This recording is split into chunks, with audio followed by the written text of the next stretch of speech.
Hello and welcome, ladies and gentlemen, to episode 26 of the FootMarks podcast. I'm your host, Behram Qazi. You can find me at DefMango on Twitter. And with me, of course, is Jarrod Kimber. As always, you can find him everywhere. Now, the title of this episode is SuperMax because it's an episode dedicated to Glenn Maxwell's otherworldly effort versus Afghanistan in the World Cup. And now, Jarrod, Australia are reeling at 91 for 7 versus Afghanistan, chasing 292. Glenn Maxwell at this point is 22 and he's joined by Pat Cummins. They put on a partnership of over 200 and they basically win an unwinnable game for Australia. It's crazy and he scored half of those runs with no footwork whatsoever and just with his torso, Maxwell, because of the injury that he had, right? And he ended up with 201 of 128 deliveries, which is ridiculous. And in that process, he became Australia's highest ever scorer in an ODI. And he also set the record for most runs by any batter number 6 or lower in an ODI, and also the highest score ever in a chase in the 50-over format. Make it make sense, Jarrod. How is any of this real? Did you watch it? Yeah, of course I did. Couldn't take my eyes off of it. It was... So my uncle, apparently, I found this out the other day, that he went to bed at 6 wickets down. So to be fair to him, he missed the 7th wicket, but missed everything else. So he stayed up for ages and then, decided to go to bed. It was a really interesting one because I kind of felt for a little while it was going to be a case of he would make a very important innings that didn't matter. Not important, sorry, but a very, he might have made 100 off 70 balls and then go out, or 60 balls and go out. And then even before he got to the 100, I started looking at it and I was just like, well, they don't know how to manufacture anything here. Like they are just reacting to Maxwell. And I think with Maxwell, you actually want to be very proactive with Maxwell. Maxwell's got a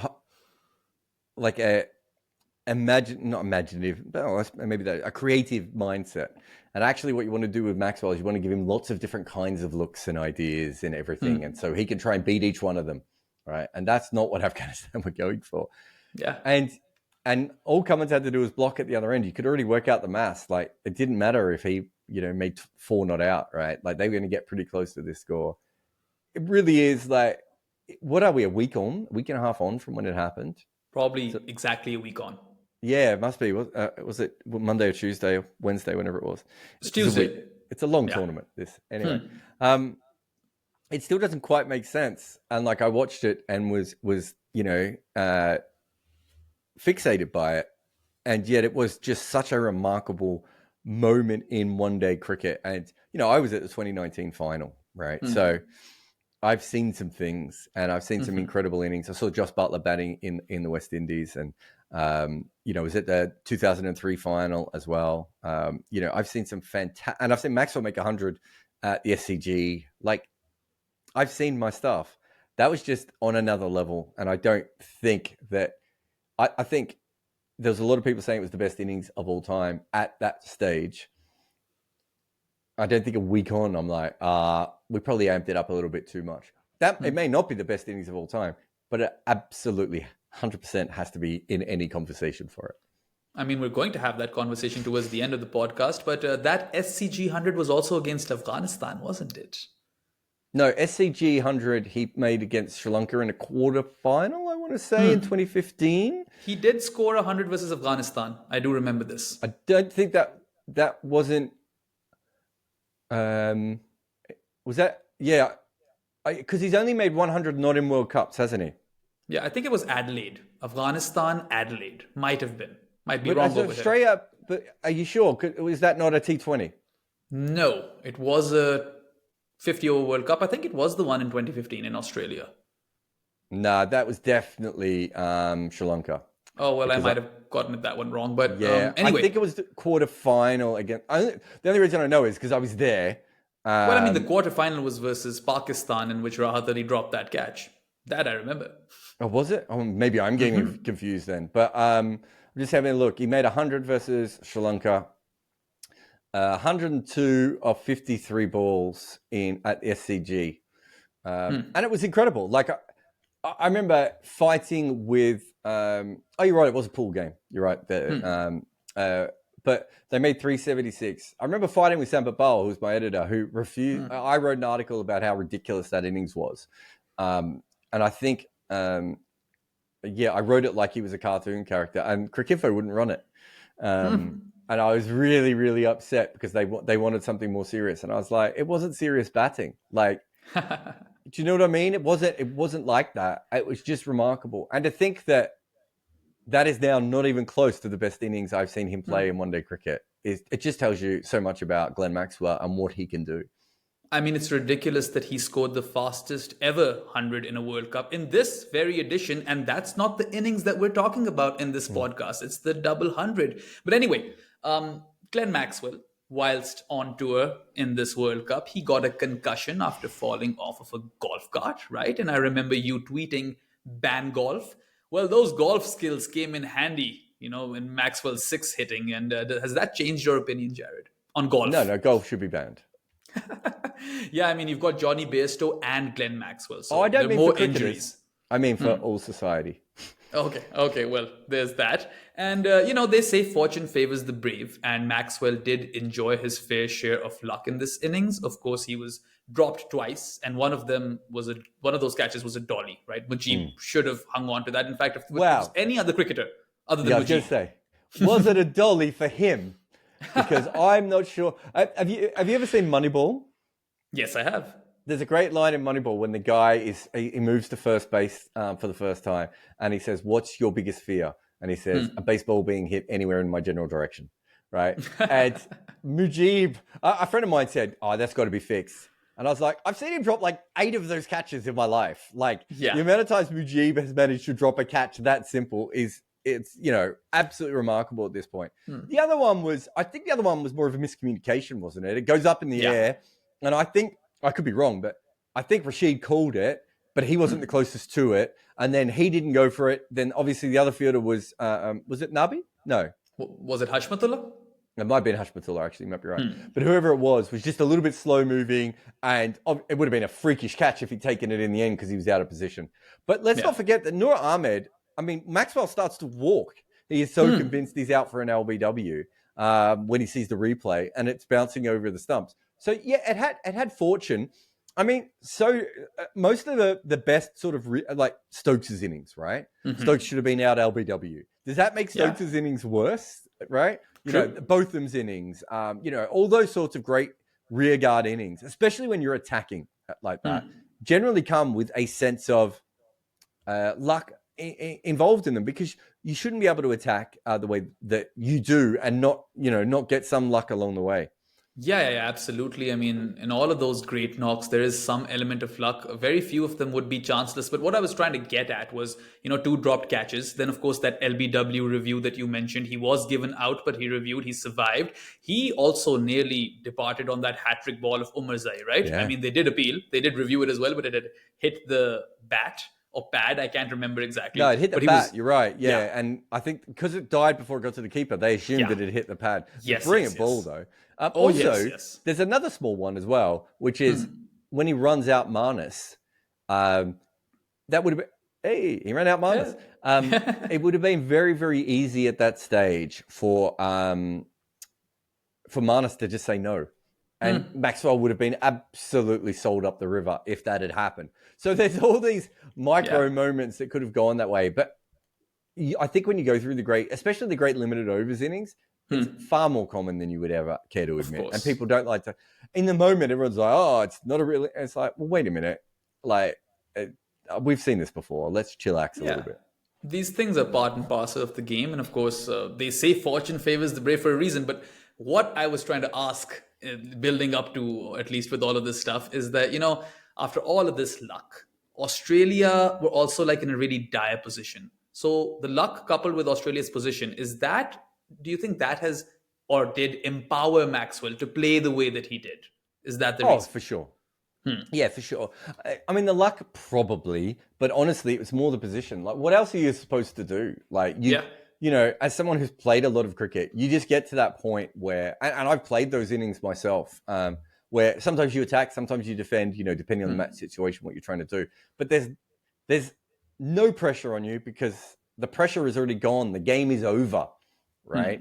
And realistically, it's only from the 120 onwards when the pressure actually goes back onto Maxwell. And by that stage, he'd broken Afghanistan's will anyway. And, there was a point in the innings where he plays a reverse shot and he misses it, and it's terrible.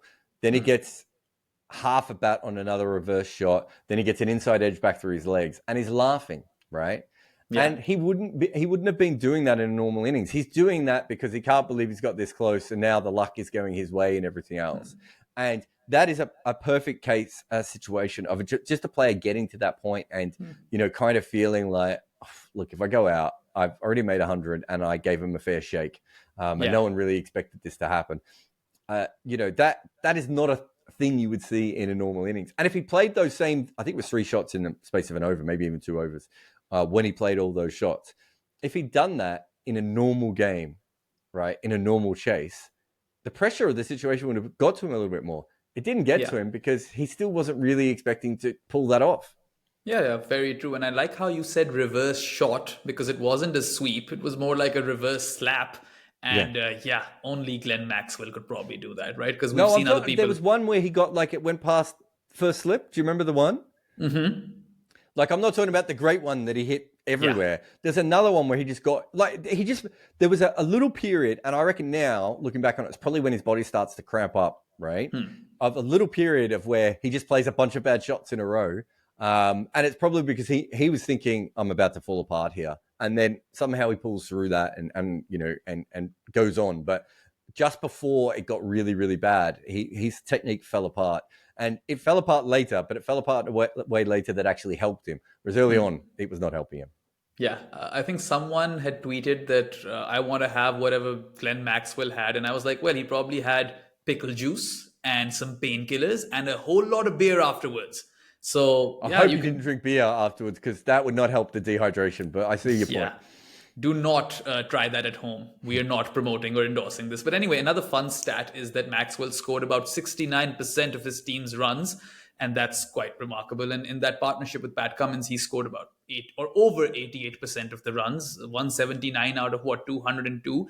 And 72% of Glenn Maxwell's runs came in boundaries, 144 runs, 21 fours, and 10 sixes, and that is wild. It's crazy. Well, I think the bigger thing is that there were people who would say things like, "Oh, the injury actually helped him because he could just focus on hitting boundaries and everything else." And I'm like, I mean, yes, other than the fact that he literally felt like his body, like when you have cramp at that level, you feel like your body's going to snap, right? And sometimes, especially when you can't stop it, you really do think like your body's going to snap. Also, he couldn't move the way he wanted to, and he loves moving around the crease. So it didn't really help him, right? And then on top of that, he can't run. Yeah. So, yes, there's a certain clarity of thought that he got. The Gordon Greenidge clarity of thought when you're injured, when you shouldn't be winning this game anyway, when even if you fail, doesn't matter. All those things play a part. But that doesn't actually take away from the degree of difficulty for him to suddenly go, okay, well, I'll just need to hit 2 boundaries every over from here on in. And so I'm going to do that. That is still an incredibly hard thing to do, especially if you are Maxwell and you like to move around your crease. And now you're incredibly crease bound, because of that. Yeah, and it's important to take into context that Australia needed 200 more runs with 3 wickets in hand, and they didn't have a lot of overs. They had 31 odd overs to get those runs. So, you mentioned how Glenn Maxwell was cramping when it seemed like he had kind of, spasmed his back as well, because he, was on the floor a couple of times. Adam Zampa came out to bat like twice. He was at the boundary rope, but he was sent back. And that just goes on to show you the severity of Maxwell's condition at that point, right? He was really, he was injured, and he should not have been batting out there. But Pat Cummins, his captain, was on the other end, and he was like, we got to win this game. But I think severe cramp, as someone who gets severe cramp, quite often moves up your body as well. So when I broke my arm, I got cramp in both feet, and that it moved up my legs and it ended up in my back and then went to my broken arm. So literally, the cramp just kept going up my body because I couldn't lean forward to stretch out the first bit.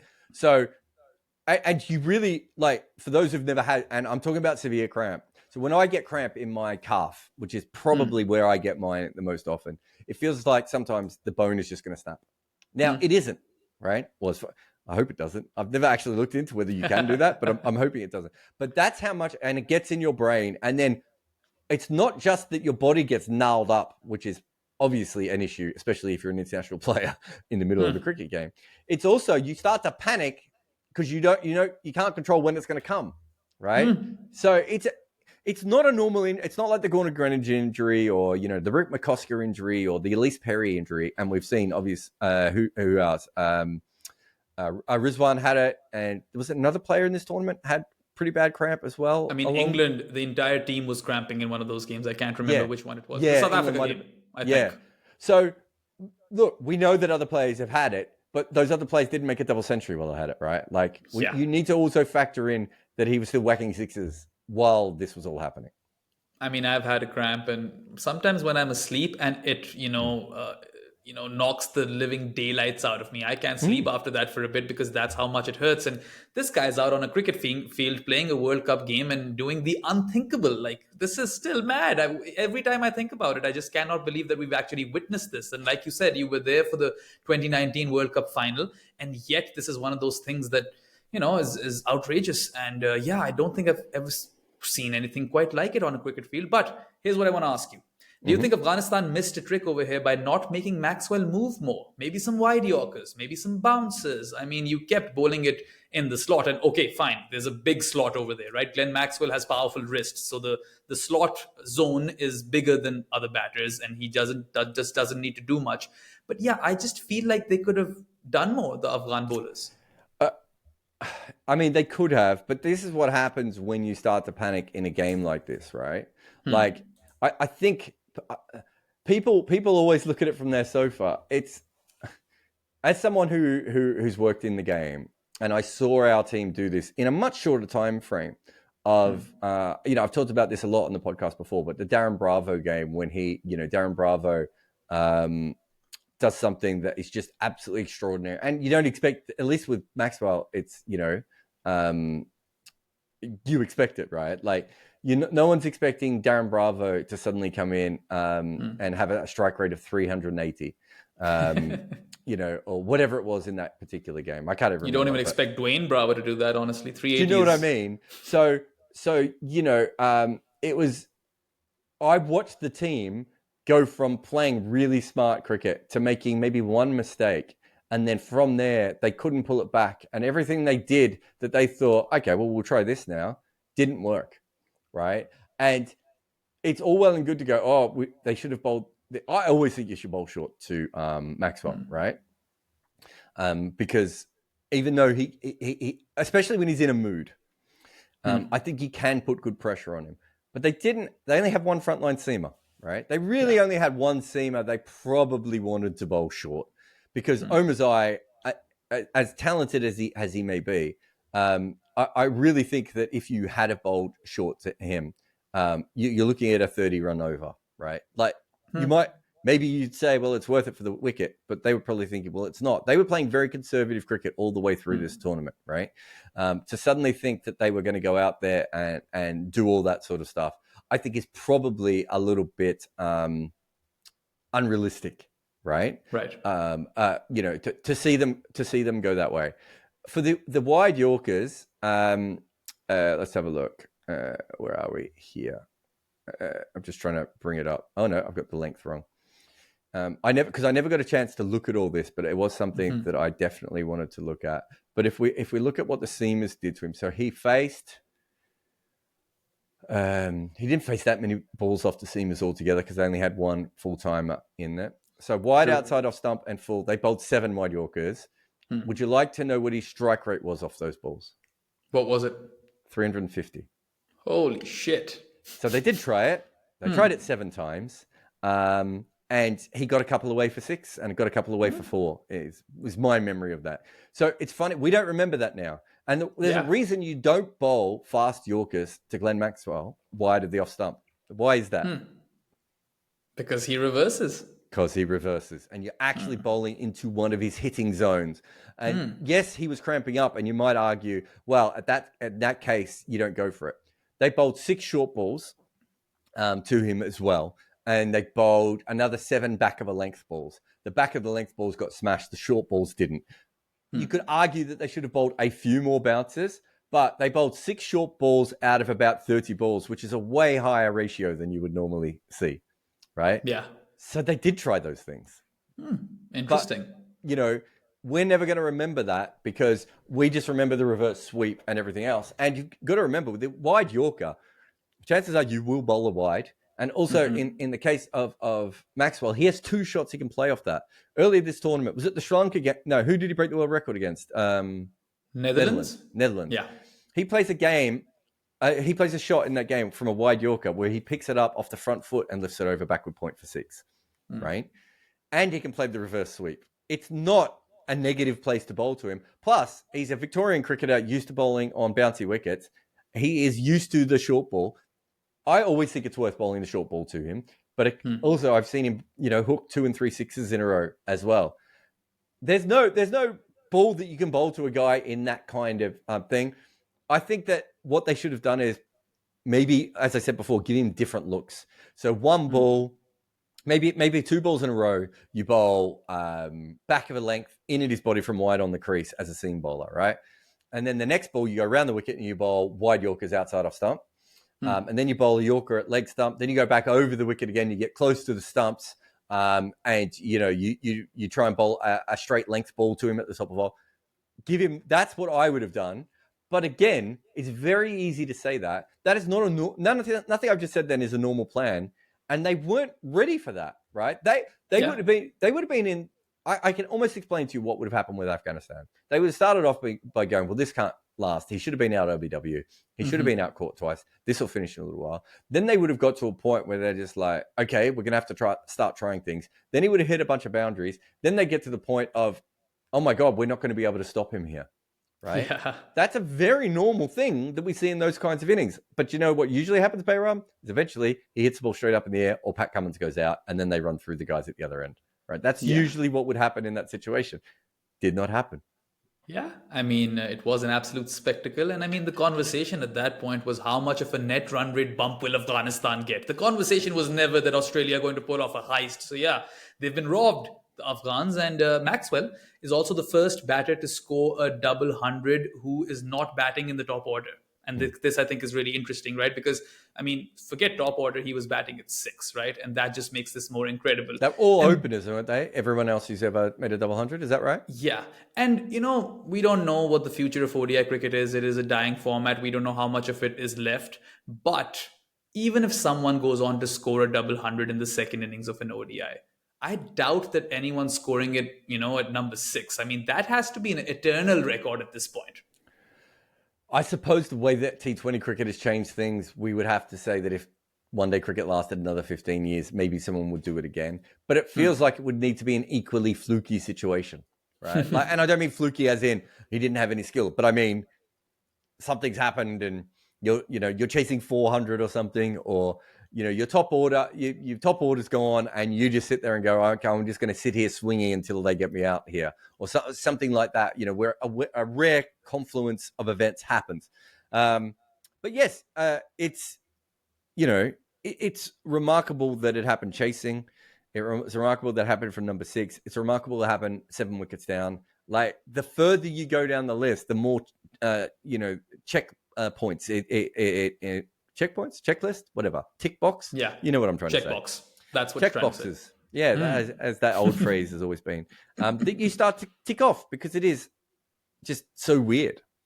Yeah, it just kept getting weirder, right? And even when they had 100 and maybe even less than 100 runs left, when Warner started cramping and stuff like that, and they had like 60, 70 to get, I was like, yeah. I mean, this is it. At this point, Australia lose, but they've given us a great game. But I think I was with you. I think when I saw that, that was my first thought was, wow, at least we had some fun.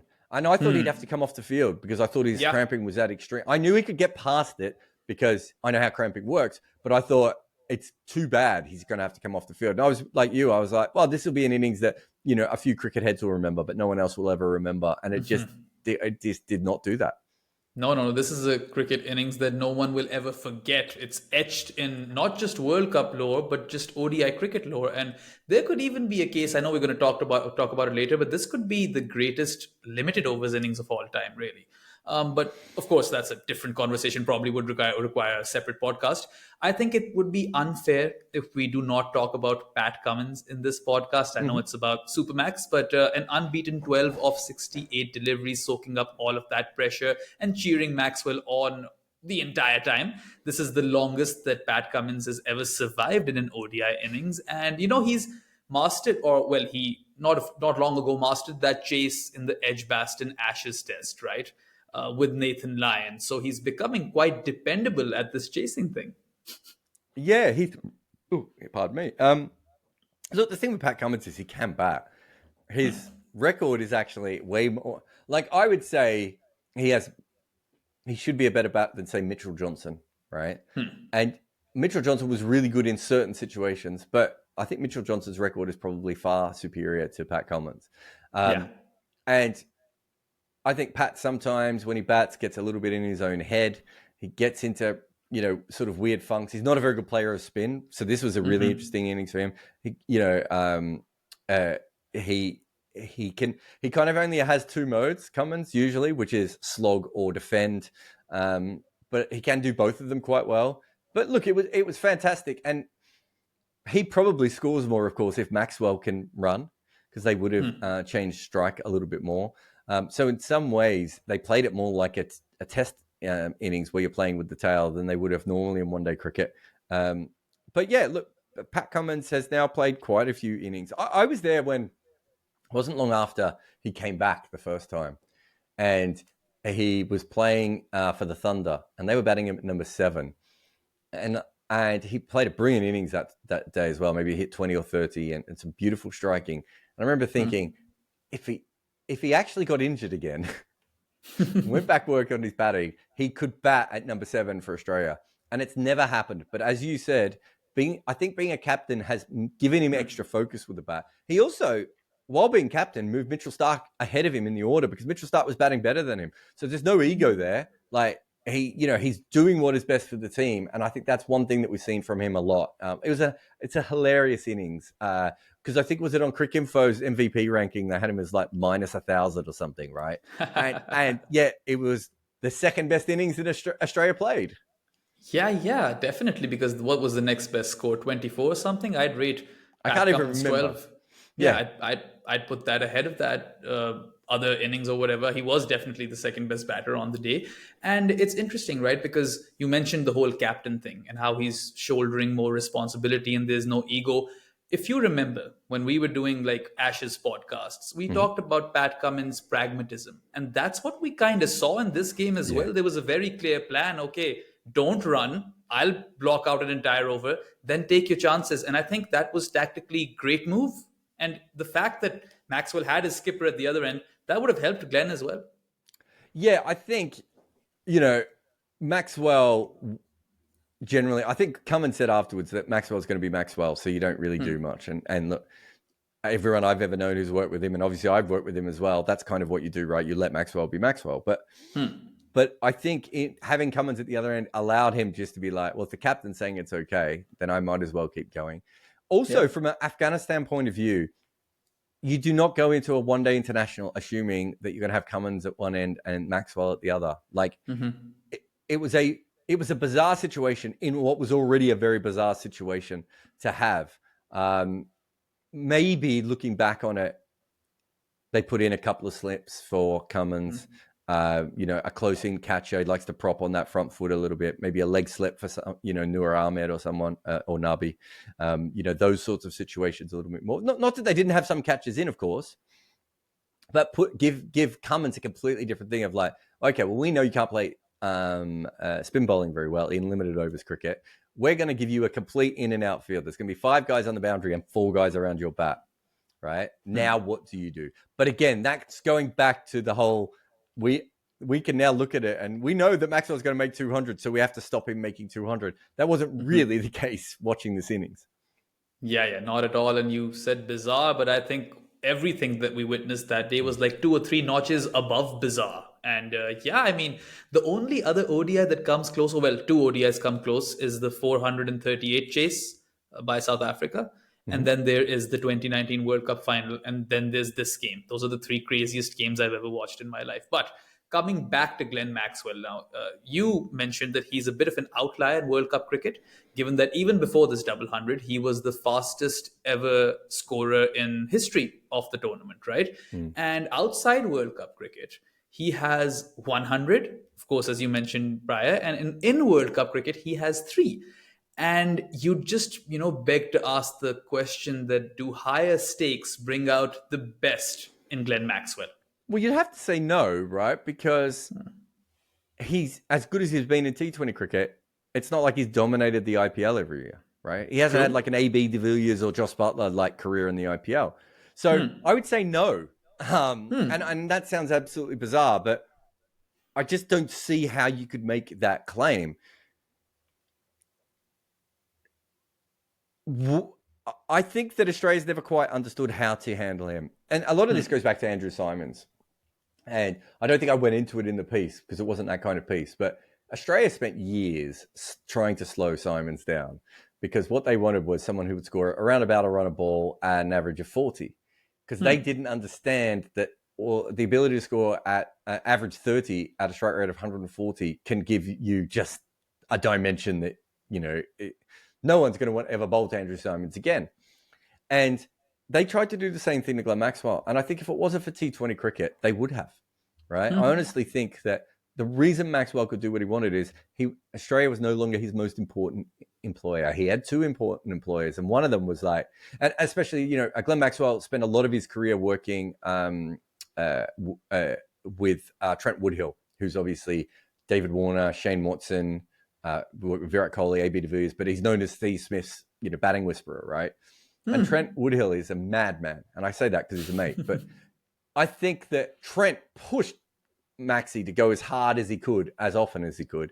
And eventually Trent would become an Australian batting coach as well, which is hilarious. Obviously, he worked with Pakistan and New Zealand at times as well. But I think there was an element of Trent was the little devil in his ear and everyone else was going, So there was a really one issue with Maxwell where they were literally saying to Maxwell, you don't train correctly in the nets. And Maxwell was like, I don't think that's true. I think I do train correctly in the nets. I think I train for how I want to play in the nets in the best way that works for me. And Australian cricket coaches did not want him to go that way. And if it wasn't for T20 cricket, I just don't think he would have been allowed to do that. And because of T20 cricket, he was allowed and he's become that player. And so there's always been a push and pull. George Nobel always says this. He says Australia never quite understood what they had in Glenn Maxwell and they were trying to make him into something else. And I think he's talking more from a test cricket perspective, but he's right across the board. They wanted Maxwell to be what they wanted Maxwell to be, and they never really allowed for Maxwell to be Maxwell, right? And I think that was the whole final word thing of, on their podcast, they always talk about let Maxi be Maxi or whatever they're, I think it's let Maxi be Maxi, but that is, I think, the best way of handling him. And I think Australia's lucky that he didn't leave Australian cricket or didn't get frustrated with Australian. Well, he certainly got frustrated, but, he had to fight for a lot of what he got. You're talking about a guy who, when he first played for Victoria, would bat at number 8, right? And wouldn't bowl. And, the running joke in Victorian cricket was he was there to field, right? He's come such a long way from that. I remember one year, him and Matthew Wade fighting over who would be the number 4 batter for Victoria so they could get into the Australian team, right, as a batter. Like, he's always been fighting for his space, but he's at his absolute best when you just kind of let him do what he does. But you have to accept there will be failure. Yeah, fly, Maxwell, fly. And I think it's a very, very valid point you've raised over here about the utilization of Glenn Maxwell. And maybe if we'd never had T20 cricket, maybe we wouldn't even have these sort of games at all, right? Because it makes you dare to dream when these sort of things happen, especially when you have a precedent set that T20 cricket, anything is possible, right? Anything can be chased down, whatever. We've seen some crazy stuff in franchise T20s and even internationals on a few occasions. But coming to the burning question, I suppose, and all things considered, the injury and the situation and the way he batted and all those shots and the fact that Australia was 7 down, needed 200 plus runs. Is this the best knock ever that we've seen in a World Cup? Or better yet, is this the greatest ODI innings of all time? I mean, I'll shortlist a few for you, right? For me, the Kapil Dev 175 is a big one. Crazy how that game wasn't even being televised, but India would have lost to Zimbabwe. Who's to say what would have happened? But that 175 was a big one. Kevin O'Brien's 100 versus England was also a big one. That came in a chase, so that's important. And you mentioned Viv's 189. West Indies were in really, dire situation Put on themselves. 100 for the last wicket. Basically, yeah. And his percentage of runs compared to West Indies team runs, that was also a really high percentage. It wasn't a chase either. Yeah, it wasn't a chase either. But just because of the whole chasing element of this, I want to put the Herschel Gibbs innings in here, right? The 175 versus Australia. So Herschel Gibbs, I think the one I forgot to mention in the piece was the 264 from Rohit. I can't remember if that's in there or not. But the thing is that I don't think we believe that Brian Lara making 400 is the best innings of all time. And the Herschel Gibbs and the Rohit Sharma knocks, they're both magnificent knocks. Like you don't take anything away from those players to be able to do what they did. But they were in very high scoring games. Right. And I think it's fair to say that there is a big difference between that. Like there's been how many great hundreds and triple hundreds have we seen in Test cricket, and yet what do we talk about as the best innings of all time? We talk about the best innings, not of the ones where someone has scored 200 or 300 runs, right? We talk about the best innings of all time. Stokes at Headingley, Kusal Pereira versus South Africa. Those are two that come to mind. That those sorts of games are the ones that we talk about. The best innings of all time. And Fourth innings hundreds, right? Fourth innings hundreds are huge. Exactly. And so if you look at the Rohit one, I'm just bringing it up now. So Rohit makes 264 from facing 173 balls. Virat strokes an effortless. It's not effortless for me to say it. 66. No one else from India really makes all that many runs. But the middle order of Sri Lanka, you have a couple of guys make 75 and 59.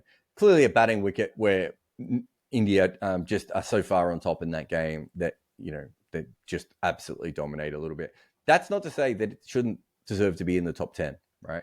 Herschel Gibbs is even more of an outlier in that regard, in that, I reckon you would have made 36 off 36 in that game, right? Like, I mean, really Jacques Kallis failed in that game, so I don't know.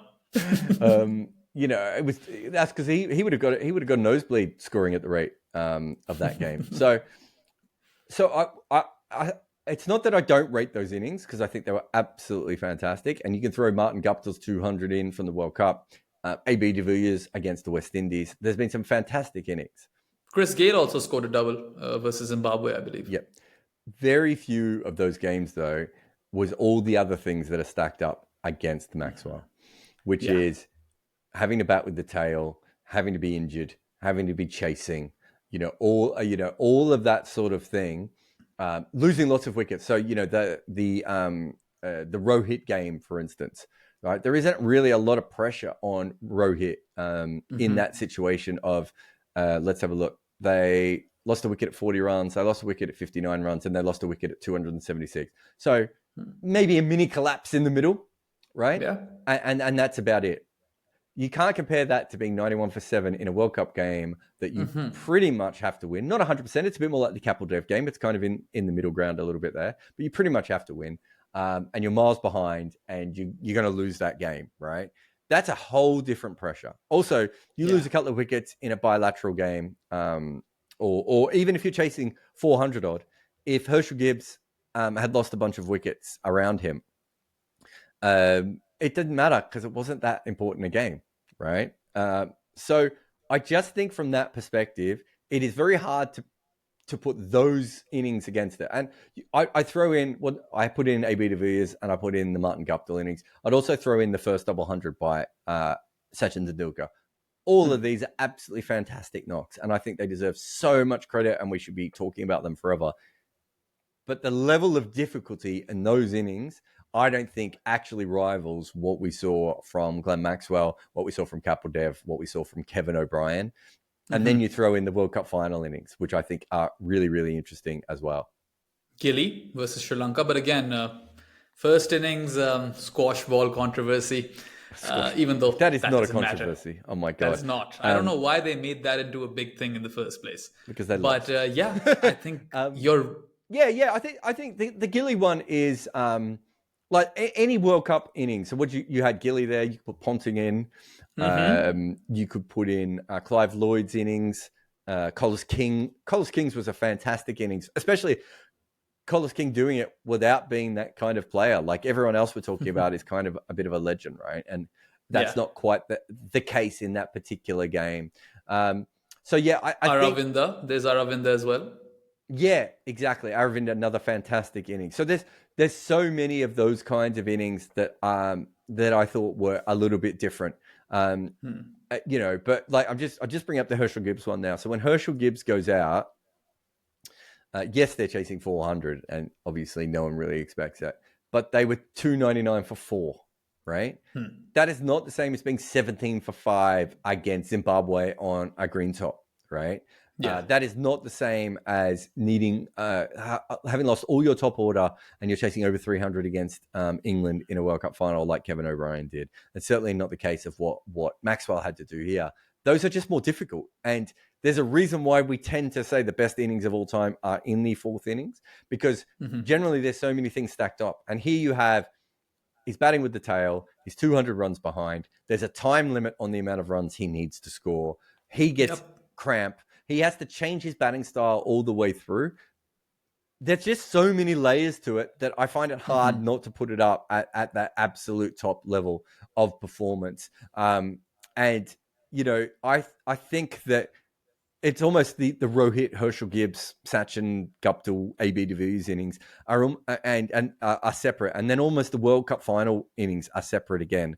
But if you're talking about just degree of difficulty, you know, then this was a quadruple pike in from the tuck position. I don't know anything about diving, so I may have got that wrong, but it's hard, is what I'm saying.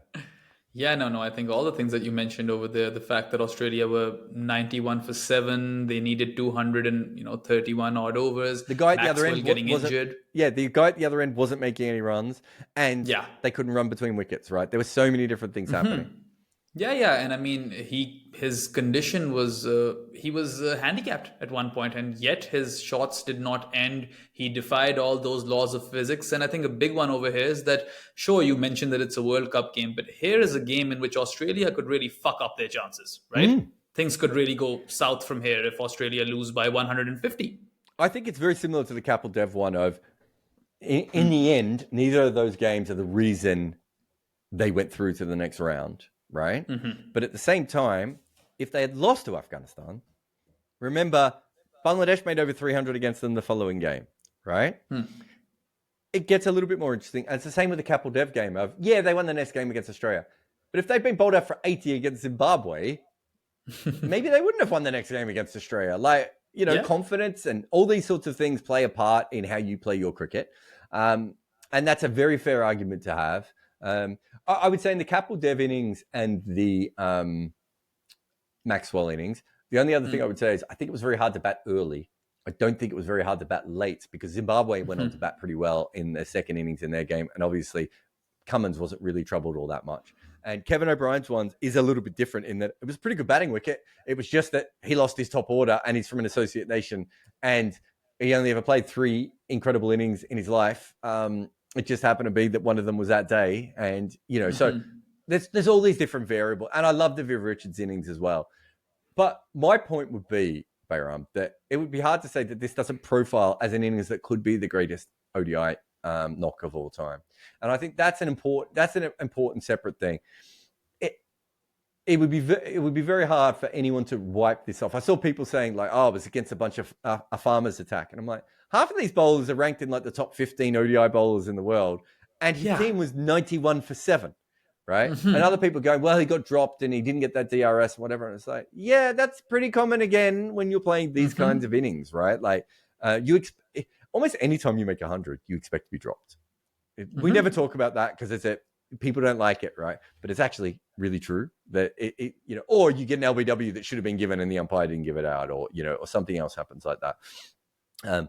These things happen over and over again in those kinds of innings, and I just don't think you can downplay it the way that people tried to And I could understand that because so many people were saying it was the greatest innings of all time automatically. It's like, whoa, pump the brakes. We need to, we need to have a look at this first. But a week later, I still find it still profiles exactly as one of the greatest innings of all time and deserves its chance at the title.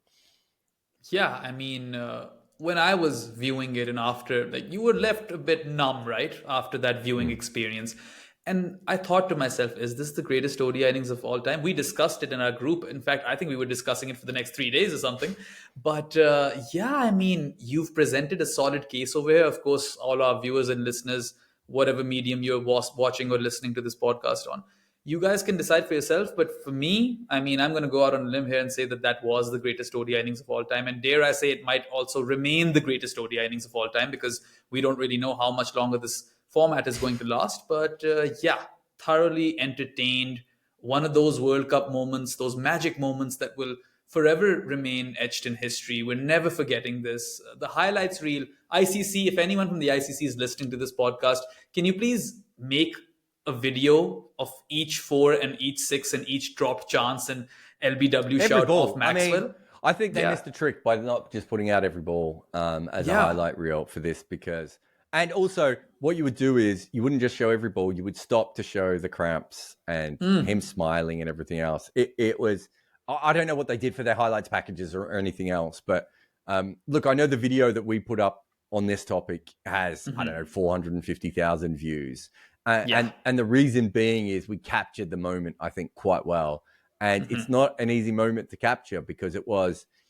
I mean, I remember when it finished just thinking to myself, what the hell am I going to write about this? And, I've had that feeling, Harmanpreet was another one, Headingley 2019, World Cup 2019. Like sometimes you're just like, the moment is so big, you don't even know where to tackle it from.